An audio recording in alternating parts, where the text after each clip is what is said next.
अस्सलाम वालेकुम, आप देख रहे हैं गूंज। और सबसे पहले 14 फरवरी जिस पे प्यार को मनाया जाता है, love is in the air कहा जाता है, लेकिन आज का दिन वाकई love was in the air Karachi central jail के बाहर, जहां पे पश्तूनों ने अपने वज़ीर अली वज़ीर साहब को वेलकम बैक किया। 26 माह उन्होंने जेल में गुजारे।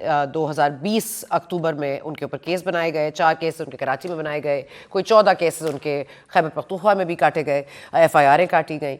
उसके बावजूद इनकी बेल्स हुई, इनकी वो सुनवाई नहीं हुई, मीडिया रिप्रेजेंटेशन वो नहीं रही। और मोहसिन दावर साहब ने भी आज ये ट्वीट किया है कि वो अली वज़ीर को तोड़ नहीं सके, उनकी स्पिरिट्स को तोड़ नहीं सके। और आज अली वज़ीर साहब निकल के आए तो पश्तूनों ने उनका खूब इस्तकबाल किया और मेंबर नेशनल असम्बली हैं और इनके प्रोडक्शन ऑर्डर्स ना जारी करने पर बहुत सारी बातें हुई। और हमें अब ये शायद तासुर मिल रहा है कि शायद हम अब पहले वाले पाकिस्तान की तरफ रवां हैं, जहाँ पे ये तमाम मामलात अब ठीक होने जा रहे हैं। क्या मैं ठीक कह रही हूँ या नहीं? Because but there is no love lost for attorney general of Pakistan, जिनको अभी 2 हफ्ते कबल ही पोजीशन मिली है और उनका पहला जो एक कंट्रोवर्सी है वो क्रिएट हो गई। उन्होंने खत लिखा सुप्रीम कोर्ट के हवाले से। उन्होंने कहा कि जो सारी बात गुफ्तगू हुई है इन द सेनेट, जो 3-4 रोज़ कबल हुई थी, जो चीफ जस्टिस ऑफ पाकिस्तान थे, उनके कुछ कमेंट्स थे जिसको डिस्कस किया गया on the floor of the senate, और इसके ऊपर उन्होंने पार्लियामेंट को तंबीह की। और रज़ा रब्बानी साहब खूब गरजे और बरसे। सुनिए क्या कह रहे हैं। The Attorney General has dared, and I use the word deliberately, has dared to clarify the proceedings that have taken place in the House. Attorney General जो है उसको एक प्रिविलेज है अंडर द कॉन्स्टिट्यूशन कि वो दोनों हाउसेज में आके बैठ सकता है। He is not a member of this house, he can not control the proceedings of this house, he can not talk on behalf of this house, and he can not issue a clarification on behalf of this house. ये बात बिल्कुल वाज़ेह है। Attorney general अगर इतने parliament और judiciary के हैं तो फिर जब जुडिशरी की तरफ से पार्लियामेंट के ऊपर अटैक होता है, जब पार्लियामेंट की पीठ के ऊपर कोड़े मारे जाते हैं जुडिशरी के अंदर, तो उस वक्त भी अटॉर्नी जनरल को कोर्ट में खड़े होकर और पार्लियामेंट को डिफेंड करना चाहिए। बैरिस्टर शहजाद अता इलाही साहब को 2 हफ्ते कबल ही अपॉइंट किया गया है और 2 हफ्तों में जाहिर है कि पार्लियामेंट पर इस तरह का कोई अटैक हुआ नहीं है, और अगर होगा तो होपफुली बैरिस्टर साहब इस पर भी अमल करेंगे। लेकिन Raza Rabbani has been very forthright in saying उनका क्या रोल है और क्या नहीं। साथ ही साथ मरियम नवाज शरीफ साहिबा ने आज कहा कि इमरान खान साहब को पहले इस्टेब्लिशमेंट से या फौज से सपोर्ट थी, अब वो फौज चली तो क्या सपोर्ट चला गया है, तो अब जो सपोर्ट है वो उसके लिए वो अदलिया पर डिपेंड कर रहे हैं, जिसके जवाब में फवाद चौधरी साहब ने कुछ ये इल्ज़ाम लगाया। दूसरी तरफ हम देख रहे हैं कि मरियम नवाज शरीफ और राजा सुल्तान सिकंदर अदलिया के खिलाफ एक भरपूर मुहिम चला रहे हैं। हमने ये देखा है कि किस तरीके से वही अकाउंट्स जो इलेक्शन कमीशन की हमायत कर रहे हैं, वही अकाउंट्स आला अदलिया के जजेस का तमस्खुर उड़ा रहे हैं। और यूं लगता है कि मरियम नवाज शरीफ इस कैंपेन को लीड कर रहे हैं। मरियम नवाज शरीफ साहिबा इस कैंपेन को लीड कर रही हैं। साथ ही साथ इकोनॉमिक फ्रंट पे हम देख लेते हैं कि IMF के साथ जो मुआहदा होने जा रहा था, जो 9th राउंड कंसिडर किया जा रहा था, उसकी कम से कम पेशकदमी हो गई थी। लेकिन अब हालात ये हैं कि अब प्रेसिडेंट से अब मुलाकात हुई डार साहब की, और उन्होंने कहा कि ऑर्डिनेंस के तहत जो नए टैक्सेस हैं उनको लागू कर दिया जाए। लेकिन अब प्रेसिडेंट ने उनको मना कर दिया। फिर उन्होंने दोबारा उनसे रब्ता करने की कोशिश की, उन्होंने फिर मना कर दिया, और अब वो कराची पहुँच गए हैं प्रेसिडेंट आरिफ अलवी साहब। और साथ ही साथ ये भी कहा जा रहा है कि एक प्रेस कॉन्फ्रेंस करनी थी डार साहब ने, जो उन्होंने मौखर कर दी। और आखिर में अब नेशनल असम्बली का एक हंगामी इजलास कल तलब कर लिया गया है, और इसको जो है ये पूरा जो बिल है या जो टैक्सेस की मद में आवाम के ऊपर एक मजीद ज़लज़ला तूफ़ान आना है, उसकी पेशकदमी कल पार्लियामेंट में होगी। इसको क्या पूरे वोट मिल जाएंगे? वैसे तो अब कोई अपोजिशन है नहीं, और जो 2-4 हैं वो भी शायद वोट कर देंगे। लेकिन देखा ये जा रहा है कि जो पार्टी में इस वक्त रिफ्ट पाई जा रही है, कम से कम नून लीग में जो तहफ़्फ़ुज़ात सामने आ रहे हैं कुछ लीडर्स के, उसके मुताबिक लगता तो नहीं है it will be a very easy road to success of this bill. लेकिन इस पर मजीद बात करेंगे। हमारे साथ मौजूद है बैरिस्टर अली ज़फ़र साहब। बहुत शुक्रिया ज़फ़र साहब, आपने हमारे लिए वक्त निकाला। सबसे पहले सर एक बात जो ये अटॉर्नी जनरल के हवाले से अगर आप कर दें, क्योंकि आपको याद होगा कि जो कमेंट्स थे चीफ जस्टिस ऑफ पाकिस्तान के, स्पेशली अबाउट ऑनेस्ट जुनेजो साहब के, और बाकी उन्होंने यही सब ने एतराज़ किया था कि he is no one to जज कि कौन ऑनेस्ट पॉलिटिशियन रहा है और कौन नहीं। उसके बाद हमने ये देखा एक ख़त आया, उसके बाद अब ये जो रिएक्शन आया है सेनेट से। सर आपके कमेंट्स आऊँगी, अटॉर्नी जनरल ये बात नहीं कर सकते? जी, मैं मौजूद था सेनेट के सेशन में जी। जब ये खत पेश किया गया था। बात रजा रब्बानी साहब की बिल्कुल दुरुस्त है जी। कि अटॉर्नी जनरल का कोई रोल नहीं होता और वो ना डिक्टेट कर सकते हैं ना वो एड्रेस कर सकते हैं इस तरीके से पार्लियामेंट को। राइट। लेकिन मेरा ख्याल है कि इस मामले में शायद अटॉर्नी जनरल साहब का इतना कसूर नहीं है। अटॉर्नी जनरल ने तो खत लिखा, जो मुझे बाद में पता चला, खत लिखा उन्होंने लॉ मिनिस्टर को, और वो खत लॉ मिनिस्टर साहब ने पेश किया। हालांकि बेहतर ये होता, जो उन्होंने बाद में लॉ मिनिस्टर साहब ने एक्सप्लेनेशन दी, लेकिन बेहतर ये होता कि वो पहले से ही शुरू करते कि मुझे एक खत लिखा है अटॉर्नी जनरल ने ये बयान करते हुए कि अदालत में क्या हुआ, तो मैं उस खत के बेसिस पे अपना बताना चाहता हूं पार्लियामेंट को कि वो एक्चुअली चीफ जस्टिस साहब ने ये कहा और ये नहीं कहा। लेकिन वो जिस तरह पेश किया उन्होंने, वो लगता ये था, इंप्रेशन ये आया था कि इस तरह अटॉर्नी जनरल पार्लियामेंट को एड्रेस कर रहे हैं, तो उस पे बजा जो रब्बानी साहब ने गुस्सा किया और हर पार्लियामेंटेरियन ने बल्कि गुस्सा किया और कंसर्न शो की, वो उस वक्त दुरुस्त था। लेकिन मेरा ख्याल है अगर उसको हकायत को बॉटम लाइन पे जाएं, हम उसको समझें, तो फिर शायद इतना मेजर इशू नहीं है। लेकिन सर ये भी बात हो रही है ना कि अपॉइंटिंग जो है इनकी, because he is relatively much younger, और उसके बाद जाहिर है he has big shoes to fill. Ashtar Ausaf Sahab के शूज फिल करना कोई आसान काम तो नहीं है। उसके बाद भी हमने देखा कि एक एड हॉक अरेंजमेंट में जनरल चौधरी आमिर रहमान साहब भी पेश होते रहे सुप्रीम कोर्ट में on behalf of the two houses. लेकिन अब मामला ये आ गया है कि उनके जाहिर उनको जो चूज किया है, इज दैट रॉन्ग चॉइस? और आई थिंक थोड़ा सा इल फाउंडेड भी है रजा रब्बानी साहब का क्रिटिसिज्म और बाकी अरकान का भी, क्योंकि अभी तो 2 हफ्ते हुए हैं, अभी कौन से इतने ब्लोज हो गए हैं पार्लियामेंट के ऊपर कि वो आके डिफेंड करें। जी, तब वो जिस मैंने कहा कि वो सारा मिस हैंडल हुआ और ये एक्सपीरियंस ही आता है। वो रिलेटिवली यंगर हैं। अटॉर्नी जनरल नॉर्मली आप देखें कि आप पुराने अगर नाम देखें तो बड़े बड़े सीनियर लोग होते हैं, बिकॉज उनका एक रोल होता है अटॉर्नी जनरल का, उसने ब्रिज बनना होता है इनफैक्ट गवर्नमेंट में और जुडिशरी में, और रिप्रेजेंट भी करना होता है अथॉरिटी ऑफ द फेडरेशन को। लेकिन बहरहाल वो सीख जाएंगे। अभी इतनी बड़ी कोई मिस्टेक नहीं थी, कोई ऐसा इशू नहीं था कि हम उसको कंडेम कर दें।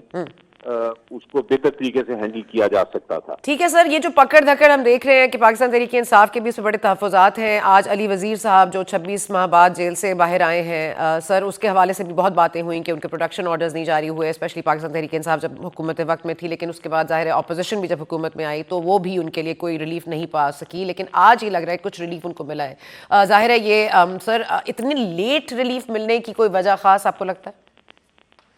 देखिए, मेरा ख्याल है आपने अभी इंट्रो में दुरुस्त फरमाया कि हम अब बेसिकली उस पोजीशन में जा रहे हैं जहां जुडिशरी इंक्रीजिंगली अपना रोल अदा कर रही है आइन को हिफाजत करने के लिए, और जो फंडामेंटल राइट्स हैं लोगों की, ड्यू प्रोसेस है, उसकी पासदारी करने के लिए। अब मेरा ख्याल है कि एक जो जुडिशरी है वो इंक्रीजिंगली रोल उसको नजर आ रहा है कि करना पड़ रहा है, क्योंकि एग्जीक्यूटिव जो है वो इस रोल को बिल्कुल नहीं निभा रही और बल्कि ब्लेटेंटली वो वायलेट कर रही है, वो नुकसान पहुंचा रही है आइन को भी, उसकी शिकों को भी, बुनियादी हकूक लोगों के भी, उनको अरेस्ट भी हो रहे हैं, टॉर्चर भी हो रहे हैं। तो ये सब देखते हुए अब मेरा ख्याल है जुडिशरी ज्यादा एक्शन में आ गई है। सर अली वजीर साहब को, सॉरी रिलीफ अली वजीर साहब को जुडिशरी ने दिया है या किसी और ने दिया है? क्योंकि वो किसी और का तो जो है तस्करा आपके फवाद चौधरी साहब भी करते हैं, जो ब्लैंक नंबर प्लेट्स के साथ आते हैं, जो काली वीगो में आते हैं। तो ये कोई रिलीफ उनकी तरफ से ही आया है या ये जुडिशरी का एक पोजीशन है जो अब मेंटेन हुई है? मेरा ख्याल है जी, अब जहां तक हम अदालत की बात करते हैं और कानून की बात करते हैं, तो मेरा ख्याल है अदालत ने ही अपना रोल अदा किया है। आप देखें कि जहां जहां अरेस्ट हो रहे हैं, आप स्वाति साहब को ले लें, आप फवाद साहब को ले लें, आप बाकी लीडर जो हमारे लीडर्स हैं पीटीआई के, उनको ले लें, तो उनको अरेस्ट किया जाता है। कोशिश की जाती है कि उनको अरेस्ट करके रखा जाए, टॉर्चर भी किया जाए, लेकिन अदालतें फिर आती हैं उसकी रेस्क्यू के लिए और उसको फिर बेल देती हैं उन लोगों को। तो ये अब आप एग्जांपल एक और बहुत बड़ा एग्जांपल देखें कि हुकूमत के वक्त जो है वो पूरी कोशिश कर रही है कि इलेक्शन ना हो, या और उन्होंने गवर्नर को इस्तेमाल किया, ये जो प्रोविंशियल असेंबलीज के इलेक्शंस हैं Yeah. केपी के और पंजाब जी, के, जी। पूरा गवर्नर को इस्तेमाल किया, अपने मिनिस्टर्स को इस्तेमाल किया, हर हलबा इस्तेमाल किया, लेकिन अदालत ने कुछ दिन के अंदर, हफ्ते के अंदर अंदर ही फैसला कर दिया कि आपको इलेक्शन कराने हैं और डेट दें। अभी भी उसके बावजूद 4 दिन गुजर चुके हैं सर, मगर आज उनका, सॉरी मैं आपकी बात काट रही हूँ लेकिन मैं उसी पर आ रही थी सर, कि अब वो कह रहे हैं कि वो लाहौर हाई कोर्ट दायर करेंगे एक पिटिशन, इसको तशरीह के लिए, इस फैसले की तशरीह के लिए अब एक पिटिशन दायर होगी हुकूमत वक्त की तरफ से। सर, ये गवर्नर साहब ने आज कहा है। सर, ये इसकी तशरीह क्या मतलब मुमकिन तौर पर वो समझते हैं कि हो सकती है जब वो जा रहे हैं लाहौर हाई कोर्ट? देखिए, मैं तो अब उस हाल पे आ गया हूँ जी कि मैं, आपको पता है, बड़े लिहाज के साथ बात करने की कोशिश करता हूँ जी हमेशा, जी जी लेकिन जब मैं इस तरह देखूं कि एक गवर्नर अदालत के फैसले को कह रहे हैं कि मैं उनको जाऊंगा और तशरीह के लिए, तो मुझे तो ये लगता है कि फिर वो गवर्नर की पोजीशन में उनको होना ही नहीं चाहिए, क्योंकि अगर उनको ये नहीं पता कि आप कभी अदालत के फैसले की तशरीह के लिए अदालत में वापस नहीं जाते, ऐसा कोई एप्लीकेशन ही नहीं, ऐसी कोई पिटिशन ही नहीं, ऐसा कोई रास्ता ही नहीं हमारे लीगल फ्रेमवर्क में, तो आप ऐसी बात कैसे कर सकते हैं? अदालत ने बड़ा क्लियरली कहा है, इसमें तशरीह की कोई गुंजाइश ही नहीं। अदालत ने कहा 90 दिन के अंदर आपने इलेक्शन कराना। इलेक्शन कमीशन ऑफ पाकिस्तान ने डेट अनाउंस कर दी है। चले सर, वो तो अब देखते हैं कि तशरीह उनको क्या मिलती है, लेकिन सर जल्दी से मैं आपसे लास्ट सवाल पूछना चाहूंगी, क्योंकि आई नो कि शायद आपको ये थोड़ा सा आउट ऑफ द बॉक्स लगे, लेकिन जमायमा खान साहब का एक इंटरव्यू है which is making waves today, जो एक डेली मेल ऑनलाइन है, और उसमें उन्होंने जिक्र किया है इमरान खान साहब पर जिस दिन हमला हुआ था, और उन्होंने कहा है कि सबसे पहले मुझे उनके बच्चों की फिक्र हुई, विच मीन्स कासिम, सुलेमान और टिरियन। तो अब वो मतलब अब वो कुछ कह रहे हैं कि ये doesn't stand anywhere in court because ये एक एक्स वाइफ का इंटरव्यू है, बयान है। Will that give any credence sir to, will that lend any relief on the matter in Islamabad high court, ये टिरियन वाले केस में? सर देखिए, जहां तक टिरियन वाला केस इस्लामाबाद में है ना, अभी तो उसकी मेरिट्स की बात तो बड़ी दूर की है। पहले तो ये देखना है कि वो जो केस है वो काबिल समाअत भी है कि नहीं, राइट, क्योंकि आपको याद है कि वो इस तरह के केस पहले भी फाइल हुए हैं और 2 बार अदालत ने उनको रिजेक्ट कर दिया है। ठीक। और उसके अलावा एक बहुत बड़ा यानी बड़ा वाज़ेह कानून है, वो ये कहता है कि अगर आपने किसी के खिलाफ केस फाइल करना है नाअहली का, तो पहले उनको पब्लिक ऑफिस होल्डर होना पड़ता है। ओके। यानी कि नाअहली सिर्फ उसकी हो सकती है जो पब्लिक ऑफिस होल्डर हो।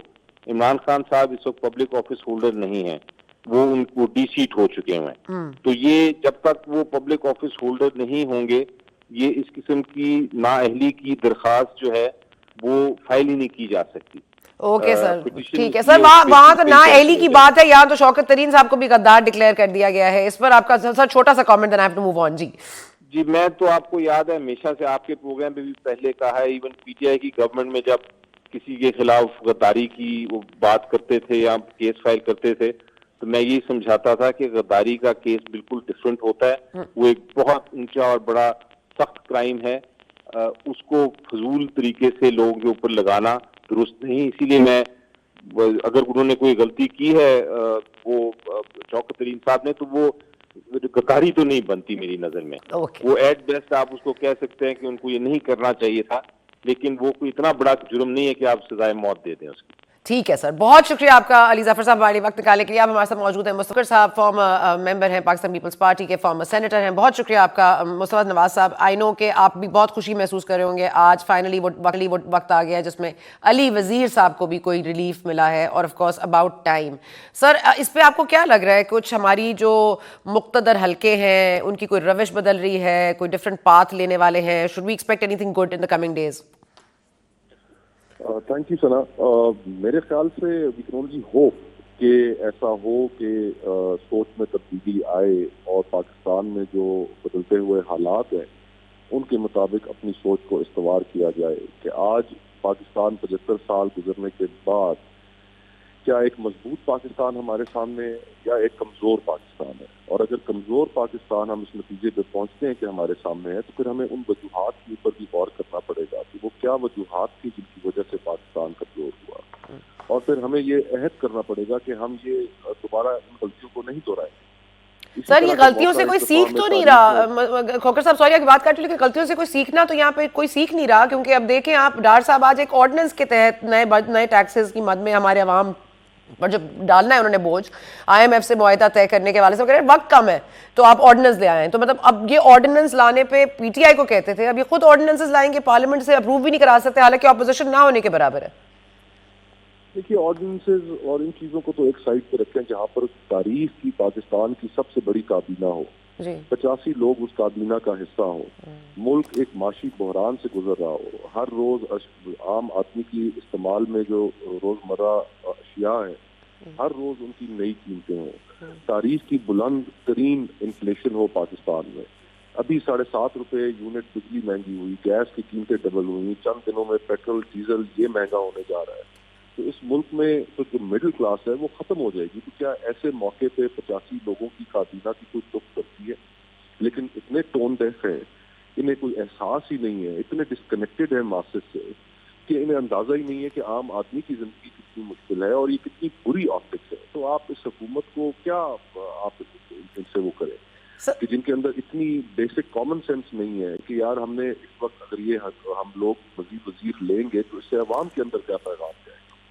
तो हम बिल्कुल ना गलतियों से सीख रहे हैं, ना हम अपनी रवश बदल रहे हैं, और इन तमाम शराफिया की जो गलतियां हैं इनकी कॉस्ट, इनकी कीमत आम पाकिस्तानी अदा कर रहा है।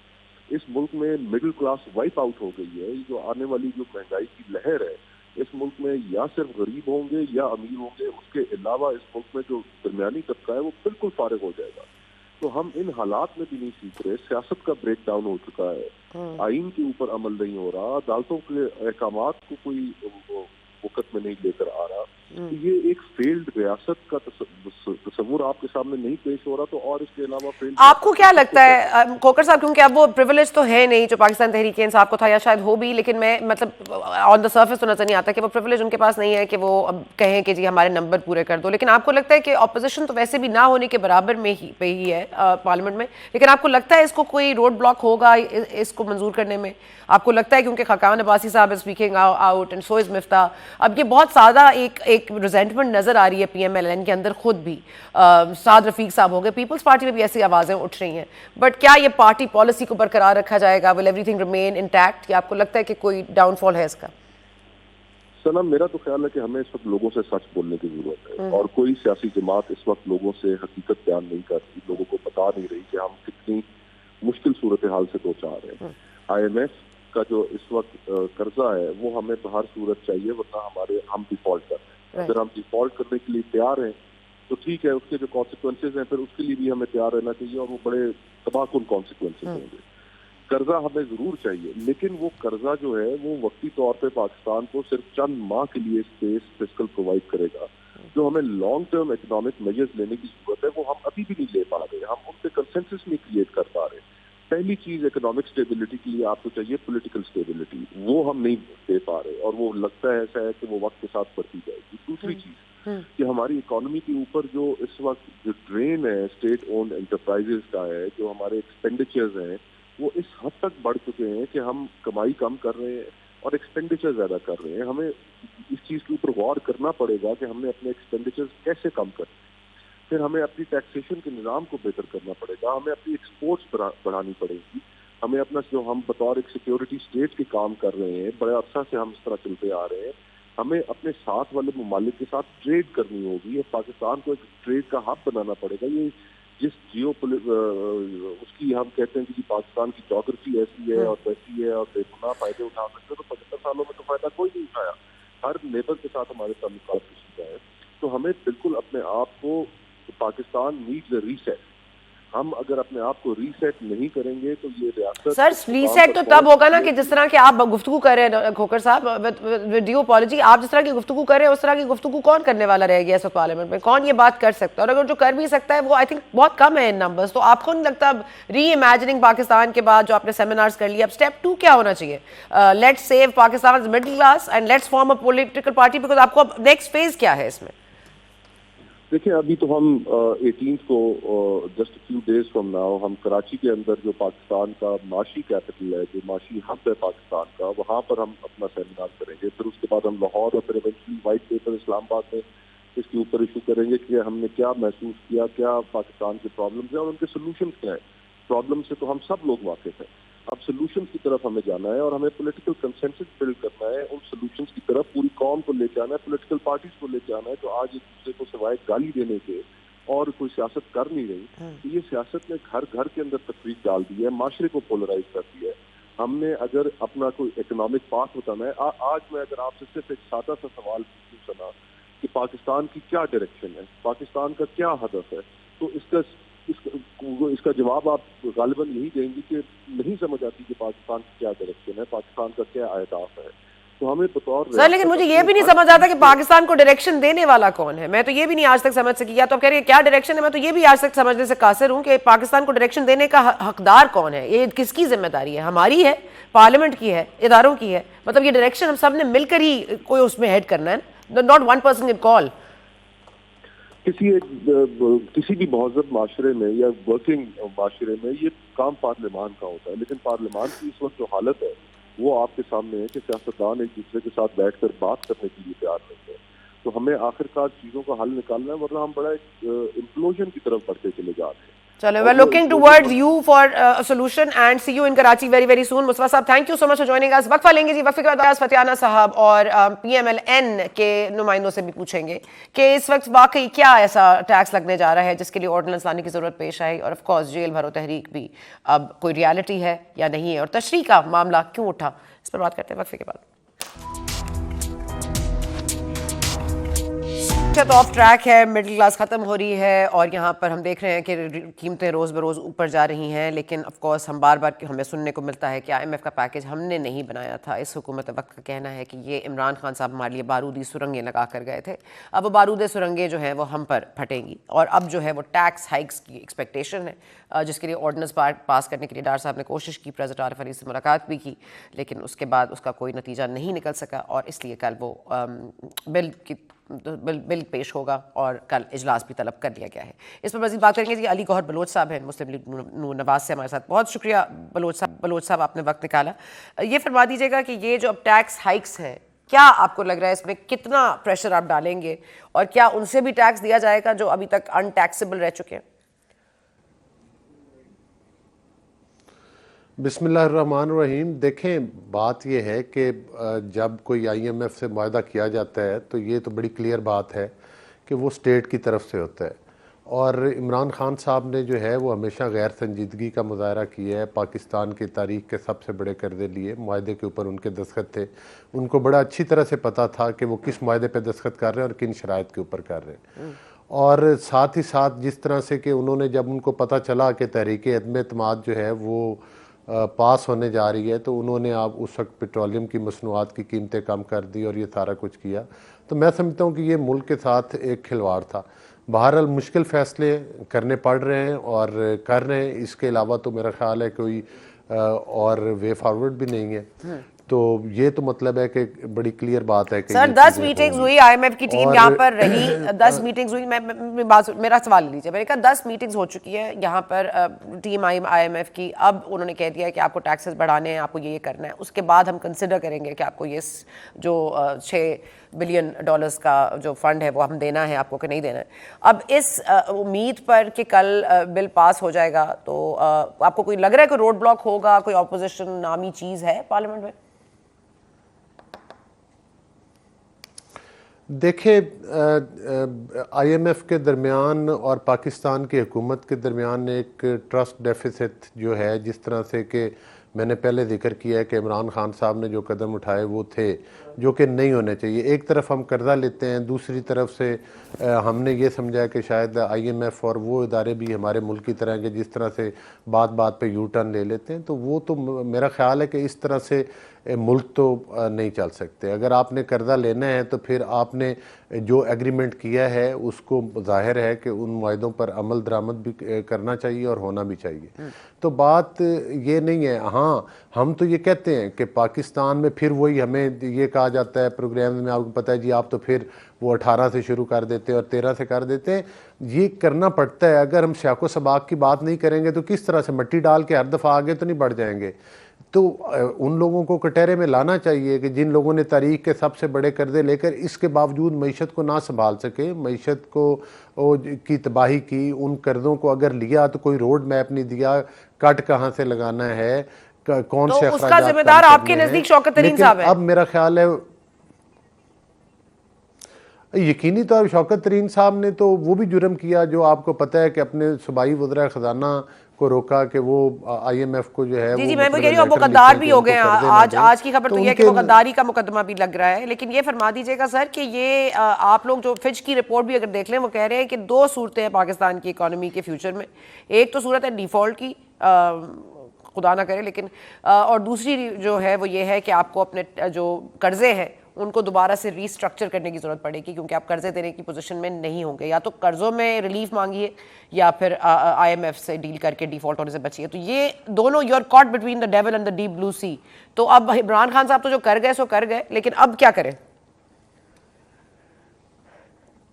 देखें, अब तो वे फॉरवर्ड यही है कि सबसे पहले तो जो मतलब है कि मज़ीद जो हमारा ये पैकेज है उसको आगे कंटिन्यू किया जाए और उसके साथ साथ जो है उनको रीशेड्यूलिंग भी होनी चाहिए और उसके लिए भी ये बात आगे चलेगी, यही हमारी इसमें कामयाबी। लेकिन उसके साथ साथ ज़रूरी है कि एक इत्तफ़ाक़ राय पैदा किया जाए कि आइंदा अगर हमारे कर्ज़े हैं तो इनको उतारने की जो प्लानिंग है और उसके लिए हमने कहाँ कहाँ किस किस जगह पर हमारे पास हमने कुशन देना है कि जहाँ पर ये हो सके कि हमारी बचत हो सके, जो ज़ायद अखराजात हैं या जो उस किस्म के अखराजात हैं जो हम बहसीत कौम भी कर रहे हैं, जो बहसीत हुकूमत भी कर रहे हैं, जो बहसीत मुल्क भी कर रहे हैं, उनके ऊपर भी हमें सर वो जो कल आइडिया बिलावल भुट्टो साहब ने भी दिया था कि मईशत पे पूरी पार्टीज को, तमाम पॉलिटिकल जो जमातें हैं उनको इकट्ठे बैठकर कुछ फैसले करने होंगे और उसमें जो नापसंद है, जिसके ऊपर जाहिर है आज एक अप्रोर था कि नापसंद क्यों कह दिया, जो नापसंद पार्टीज हैं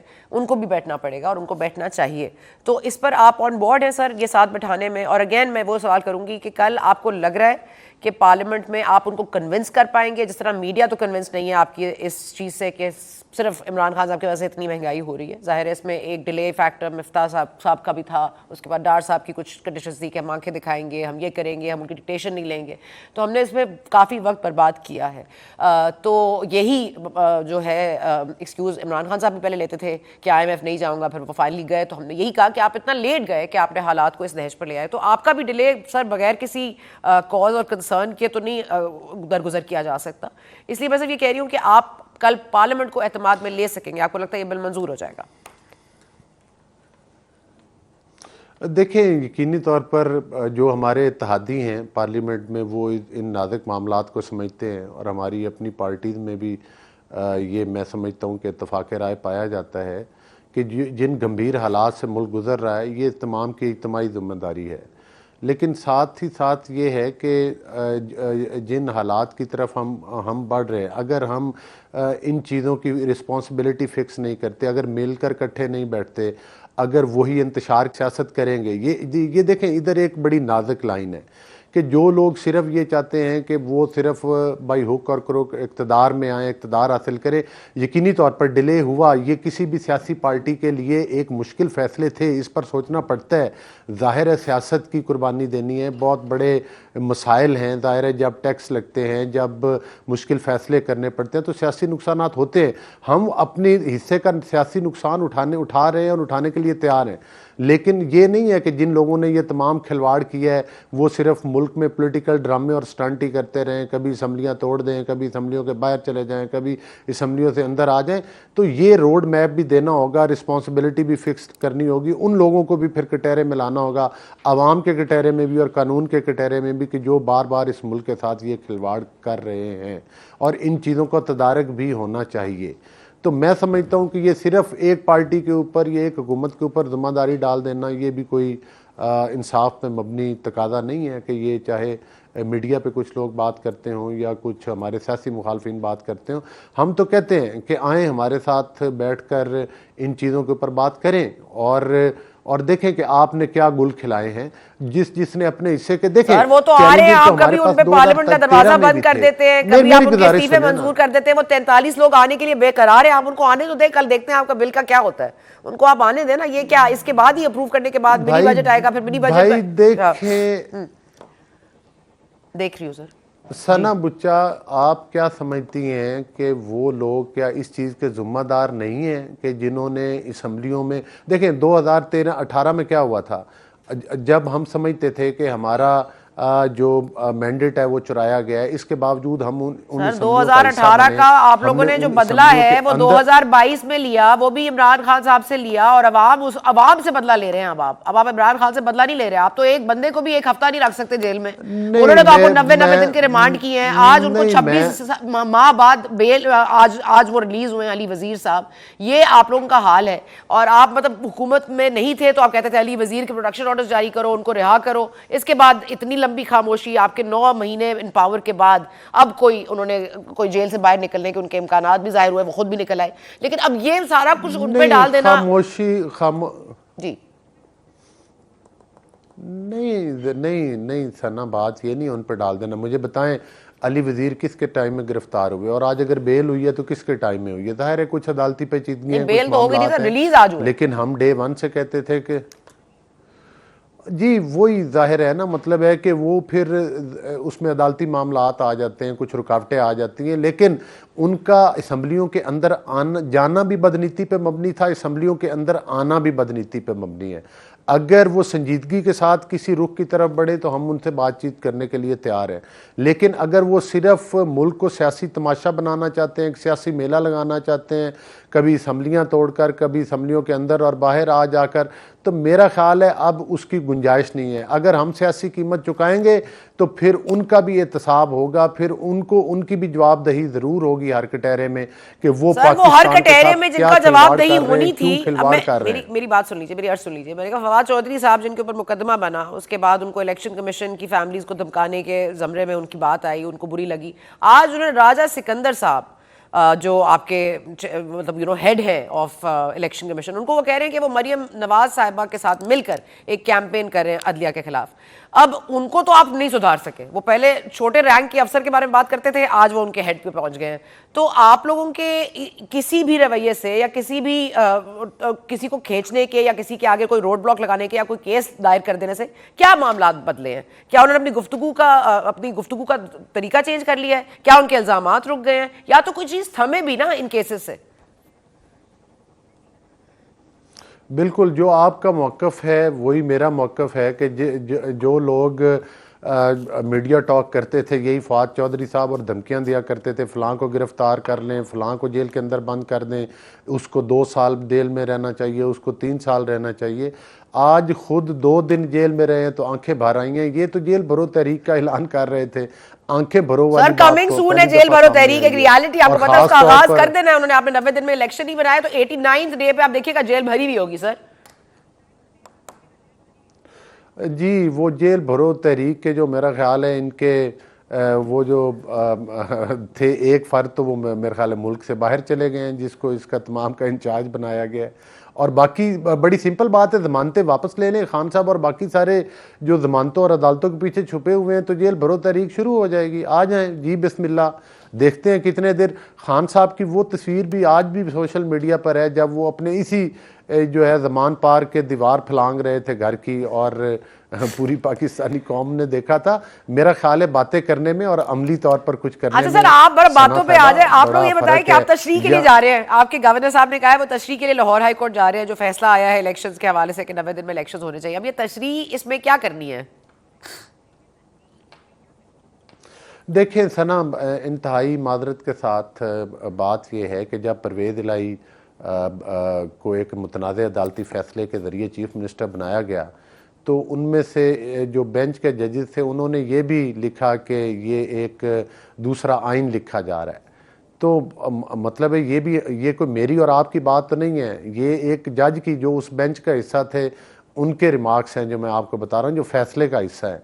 तो मकसद ये है कि इसका मतलब है कि आइन की तशरीह सिर्फ ये है कि जो जिसमें इमरान न्याजी साहब की जो है मतलब फेवर होती हो, चाहे आइन को मरोड़ दें, चाहे परवेज़ इलाही को चीफ मिनिस्टर बनाना हो, उसके लिए कोई भी तरीका अडॉप्ट किया जाए, गैर आइनी तरीका अडॉप्ट किया जाए, तो फिर अगर आइन की अमलदारी करनी है तो हर जगह पर होनी चाहिए।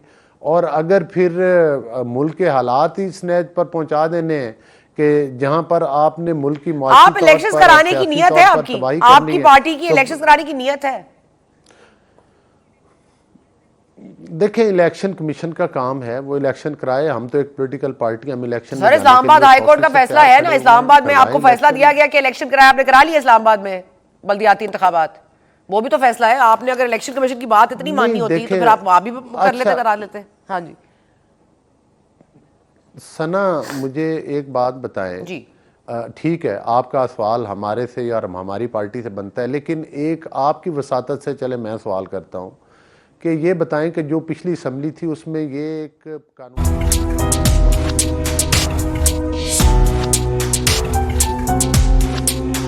जी, आईएमएफ डेलीगेशन जब आया था पाकिस्तान और 10 रोज़ की इनकी मुलाकात रही, वो बिला नतीजा ही ख़त्म हो गई। उसके बाद दोबारा से टॉक्स रिज्यूम होंगी, लेकिन उसके लिए हमें टैक्स हाइक्स करने के लिए कल एक बिल आ रहा है पार्लियामेंट में, और उसके बाद उसको मंजूर करेंगे। उसके बाद क्या होगा? उसके बाद ये भी याद रहे कि 16 ममालिक हैं, दोस्त ममालिक जिन्होंने हमें पैसे देने हैं। इस वक्त जो हमारा हाल है वो $2.9 बिलियन रह गए हमारे पास सेंट्रल रिजर्व में, फॉरेन रिजर्व में, सेंट्रल बैंक के पास।